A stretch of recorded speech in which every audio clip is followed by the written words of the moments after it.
Assalamu alaikum my dear students, my name is Mohammad Raheel Sabar, your biology tutor for grade 12. So आज के इस lecture में हम इस चैप्टर को कंप्लीट करने जा रहे हैं और इसका लास्ट टॉपिक डिस्कस करने जा रहे हैं which is flow of energy.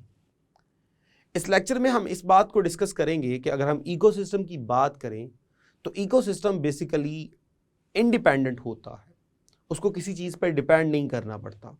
हाँ, उसे एक चीज़ की ज़रूरत होती है और वो होती है एनर्जी। और एनर्जी का सबसे बड़ा सोर्स जो इकोसिस्टम में होता है वो हमेशा सोलर एनर्जी है।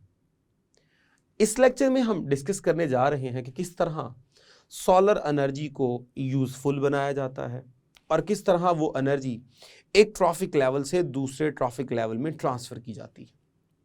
एक बात याद रखिएगा, ऑलमोस्ट हर चीज़ को हम रिसाइकिल करने में इन्वॉल्व हो जाते हैं और कामयाब भी हो जाते हैं, और एनवायरनमेंट में बेशुमार चीज़ें ऐसी हैं जो रिसाइकिल हो जाती हैं। लेकिन एनर्जी हमारे पास एक ऐसा जो है वो मेन चीज़ है, एक ऐसी हमारे पास जो है वो प्रोडक्ट है जिसे आप रिसाइकिल नहीं कर सकते, वो बार बार जो है वो हमें रिसीव करना होती है। तो आज के लेक्चर में हम ये देखेंगे कि किस तरह जो सबसे बड़ा सोर्स है जो कि सन है वो किस तरह एनर्जी सप्लाई करता है, उसका कितना कंटेंट डिफरेंट ट्रॉफिक लेवल्स में से क्रॉस होता है, और जब एनर्जी एक ट्रॉफिक लेवल से दूसरे ट्रॉफिक लेवल में ट्रांसफ़र होती है तो उसमें कितना चेंज आता है, कितनी कमी होती है। तो इन तमाम चीज़ों को सीखने के लिए आइए चलते हैं लाइट बोर्ड की तरफ। बिस्मिल्लाहिर्रहमानिर्रहीम। डिस्कस करने जा रहे हैं flow of energy in food chain of an ecosystem. अब जब हम बात करते हैं फ्लो ऑफ एनर्जी की, जो हमारे पास सबसे मेन सोर्स है एनर्जी का, सबसे पहले हमें उसे देखना होगा। तो याद रखिएगा, जो मेन सोर्स होता है, source of energy in an ecosystem is always sun. ये सबसे बड़ा इकोसिस्टम का एनर्जी का सोर्स होता है, पर डेफिनेटली जो सन से हमें एनर्जी रिसीव हो रही है it will B solar energy.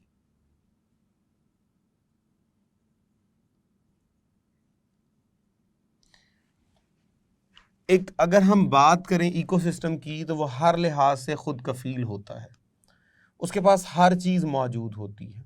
हाँ, एक चीज़ की उसे ज़रूरत होती है जो उसे कॉन्स्टेंटली रिसीव करनी होती है, वो है एनर्जी। और हर इकोसिस्टम की जब हम बात करें तो उनके लिए जो मेन सोर्स ऑफ एनर्जी होगा वो सन होगा। तो सन रेडिएशंस की फॉर्म में अपनी सोलर एनर्जी जो है वो सप्लाई करता है। अब जब ये सोलर एनर्जी देगा in the form of radiations, in the form of radiations, तो उनमें से 99% जो है वो तो यूज हो जाएगी इवेपोरेशन के अंदर,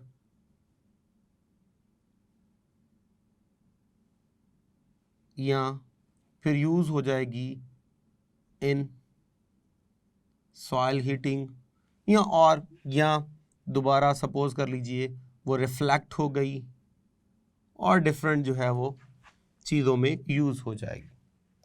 only 1% is used by plant. तो प्लांट जो है उसका 1% हिस्सा यूज कर पाते हैं। अब जब सिर्फ 1% हिस्सा यूज कर पाएंगे तो वो एनर्जी जो कि प्लांट ने फिक्स कर ली है, एंटर इन प्लांट्स, और प्लांट्स क्या करेंगे, इस लाइट की एनर्जी को कन्वर्ट कर देंगे इनटू केमिकल एनर्जी। सो वो टोटल एनर्जी जो प्लांट्स ने रिसीव की फ्रॉम दी सोलर एनर्जी और उसको फिक्स कर दिया into the chemical energy is called as gross production.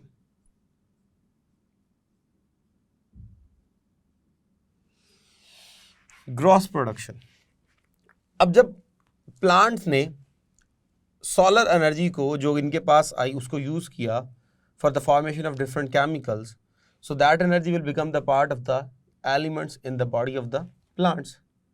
उस सारी एनर्जी को जो ट्रांसफॉर्म हो गई है एक फॉर्म से दूसरी फॉर्म में और बॉन्ड्स की फॉर्म में स्टोर हो गई है, उस सारी टोटल एनर्जी को हम बोलते हैं ग्रॉस प्रोडक्शन।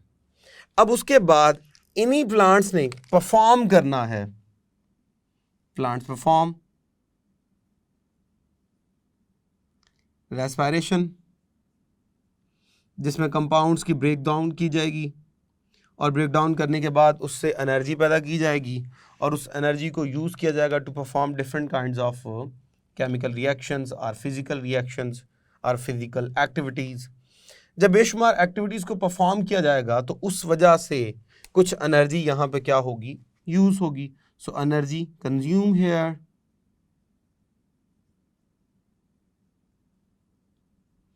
और कुछ एनर्जी डेफिनेटली ऐसा भी हो सकता है लॉस हो in the form of heat. तो अब जो एनर्जी बाकी बच जाएगी उनकी बॉडी में, it will be consider as net production.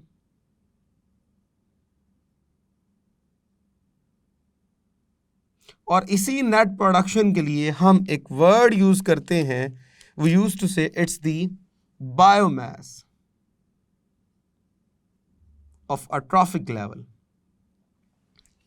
ये बायोमास है। हमने इस टॉपिक पे बेसिकली इस बात को डिस्कस करना है कि how energy transfer from one trophic level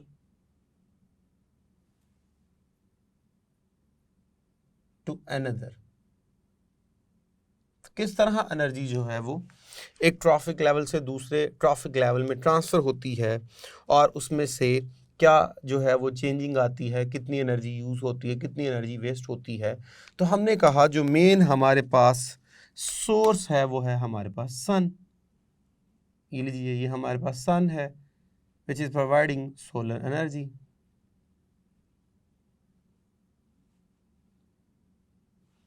तो ये दीजिए, ये उसने एनर्जी दी जो कि नीचे लैंड वगैरह में डिफरेंट जगहों पर क्या हो रही है, यूज़ हो रही है। इसका ओनली 1% क्या होगा, यूज बाय प्रोड्यूसर्स। तो यहाँ पे हमारे पास प्रोड्यूसर्स होंगे। ये लीजिए प्रोड्यूसर्स, और वो क्या करेंगे, इस आने वाली 1% एनर्जी को यूज़ कर लेंगे और अपनी बॉडी में डिफरेंट टाइप्स के जो है वो केमिकल सब्सटेंसेस बनाएंगे। So light energy will be converted into chemical energy. अब इन्हीं प्लांट्स ने जब ये एनर्जी यूज़ कर ली तो सारी एनर्जी जो इन्होंने सोलर एनर्जी जो इन्होंने सन से रिसीव की वो इनके लिए अब बन जाएगी, इट विल बी 100%। वो सारी एनर्जी जो इन्होंने यूज़ कर ली, अब ये जो 100% एनर्जी जो वो ट्रांसफॉर्म कर चुके हैं from one form to another form, ये इनके अंदर जो है वो बेसिकली क्या है, एक ग्रॉस प्रोडक्शन है। अब इन प्रोड्यूसर्स के ऊपर हमेशा डिपेंड करते हैं एक नया लेवल, एक नया ट्रॉफिक लेवल जिसे हम बोलते हैं कंज्यूमर्स।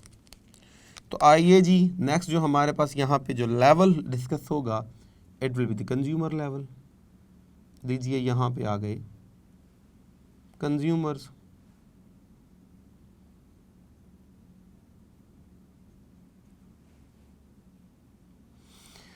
अब एक बात आपने याद रखनी है, अभी मैंने कहा कि जब ये जो ग्रॉस प्रोडक्शन हमारे पास आएगी तो इन प्लांट्स ने भी डिफरेंट मैकेनिज्म परफॉर्म करने हैं। इन्होंने रेस्पिरेशन परफॉर्म करनी है जिससे बॉन्ड्स को तोड़ा जाएगा, एनर्जी रिलीज़ की जाएगी, उस एनर्जी को यूज़ किया जाएगा to perform different kind of activities. They may use that energy for the pollination, they may use that energy for growth, for reproduction and many more. ऐसा भी हो सकता है कि यहाँ से अच्छी खासी हीट क्या हो जाए, लॉस। तो हीट लॉस भी होगी, अच्छी खासी एनर्जी यूज़ भी होगी। अब कितनी एनर्जी यूज़ हो जाएगी, एक अंदाजे के मुताबिक 80 to 90% और मोस्टली क्या होता है 90% तक एनर्जी जो है वो क्या हो जाती है, यूज़ हो जाती है, लॉस हो जाती है। यानी यही जब आगे ट्रांसफ़र होगी तो ये सिर्फ और सिर्फ रह जाएगी only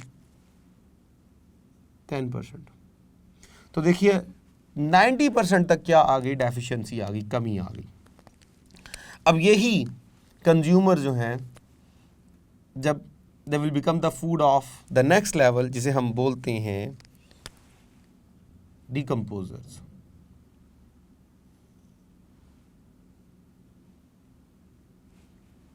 so the next one is decomposers. तो इन्होंने भी डिफरेंट एक्टिविटीज़ को परफॉर्म करना है, एनर्जी को यूज़ करना है, रेस्पिरेशन करनी है। तो जो एनर्जी नेक्स्ट ट्रांसफ़र होगी इनको, इट विल बी ओनली 1%, क्योंकि हमने कहा 90% तक एनर्जी जो है वो यूज़ हो जाती है, सिर्फ जो है वो 10% आगे क्या होती है, ट्रांसफ़र।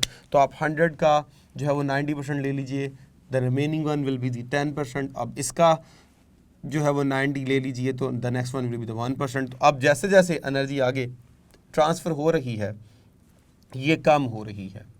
सो एनर्जी का एक ट्रॉफिक लेवल से दूसरे ट्रॉफिक लेवल में फ़्लो करना, it was all about flow of energy.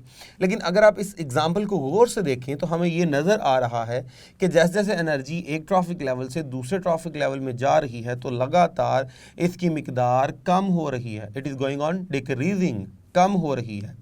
तो जब बिल्कुल कम हो जाएगी तो ऐसा नहीं हो सकता कि मैं कहूँ ये डिकम्पोज़र जो है वो कंज्यूमर को या प्लांट्स को डिकम्पोज करेंगे, एनर्जी को रीस्टोर करके एनवायरनमेंट में छोड़ देंगे और वो एनर्जी दोबारा रीसाइकिल हो जाएगी। एनर्जी कभी भी रीसाइकिल नहीं होती। दोबारा एनवायरनमेंट को जो है वो सन पे, एनर्जी के सोर्स पे डिपेंड करना पड़ता है और बार बार ये सोलर एनर्जी एनवायरनमेंट में आती रहती है।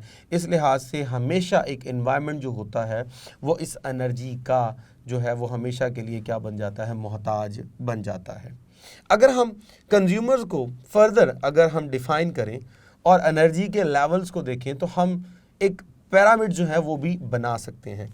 मिसाल के तौर पे हमारे पास हमेशा जो सबसे पहला लेवल होता है वो होता है प्रोड्यूसर्स का। तो सपोज़ कर लीजिए मैं कहता हूँ मेरे पास सबसे पहला लेवल था प्रोड्यूसर्स। प्रोड्यूसर्स के ऊपर हमेशा जो फीड करते हैं they are called as primary consumers, जिन्हें हम बोलते हैं हर्बीवोर्स। इनके ऊपर जो फीड करते हैं they are called as secondary consumer, जिनके लिए हम टर्म यूज़ करते हैं कार्निवोर्स। इनके ऊपर जो फीड करते हैं they are called as tertiary consumers, जो कि कार्निवोर्स या ओमनिवोर्स हो सकते हैं। और कभी कभी ऐसा भी होता है इनके ऊपर फर्दर जो है वो इनके ऊपर डिपेंड करने वाले आ जाते हैं, जिसे हम कहते हैं क्वाटर्नरी कंज्यूमर्स। तो ये हमारे पास जो होगा it will be the T1 trophic level 1, it will B T2, this one T3, T4, T5। तो आप देख लीजिए इस फूड चेन में हमारे पास जो है वो 5 ट्रॉफिक लेवल्स हैं।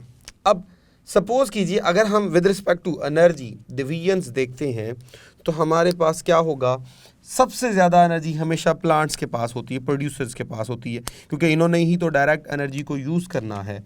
तो हमारे पास जो है सपोज कर लीजिए मैं कहता हूँ इनके पास 10,000 किलो कैलोरी जो है वो एनर्जी मौजूद है, kilo calorie per m square per year इनके पास एनर्जी मौजूद है।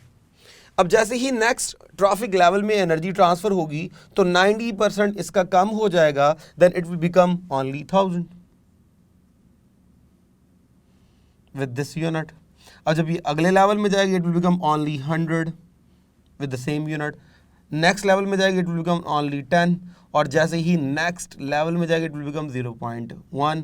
तो हर लेवल में देखिए 90% की क्या आ रही है, कमी आ रही है। अब आप खुद देख लीजिए कि इतनी लंबी आपके पास एक फूड चेन है तो जैसे जैसे आप नेक्स्ट लेवल की तरफ जा रहे हैं एनर्जी हमारे पास कम होती जा रही है। सबसे नीचे वाले के पास एनर्जी बहुत ज़्यादा थी, तो आप उसका एक ब्रॉड सा बना लीजिए, एक ये आप बना लीजिए उसकी स्ट्रिप। इससे ऊपर वाले की कम थी तो आप इससे थोड़ी कम स्ट्रिप बना लीजिए, उससे ऊपर वाले की और एनर्जी कम है तो और कम बना लीजिए, और एनर्जी कम है और कम, और एनर्जी कम है। तो आप देख लीजिए आपके पास एक पैरामिड जो है वो डेवलप हो रहा है। इसे बोलते हैं इकोलॉजिकल पैरामिड्स, और ये होगा एनर्जी की वजह से, then it will be considered as ecological pyramid, ecological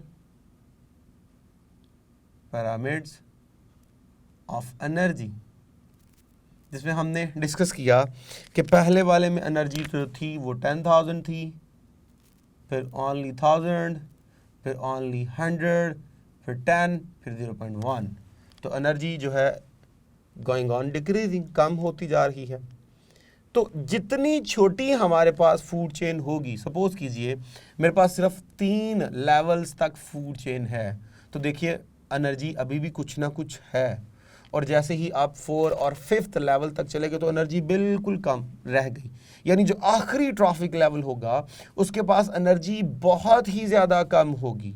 जब बहुत ही ज़्यादा कम होगी तो उसको मैक्सिमम एनर्जी लेने के लिए बेशुमार एनिमल्स को जो है वो फीड करना होगा, बेशुमार जो है वो रिसोर्सेज के ऊपर डिपेंड करना होगा। उसके जो है वो रहने के चांसेस भी बहुत कम होंगे, और अगर वो रहता है तो वो जिस पे फीड कर रहा है उनकी बेशुमार मिकदार को क्या कर जाएगा, कंज्यूम कर जाएगा।